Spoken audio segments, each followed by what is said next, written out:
بسم الله الرحمن الرحيم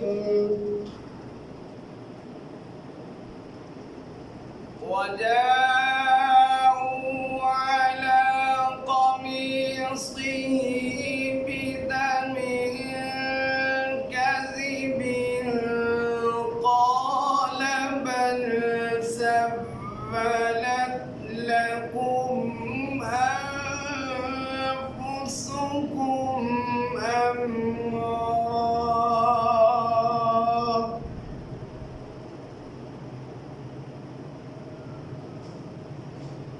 فصبر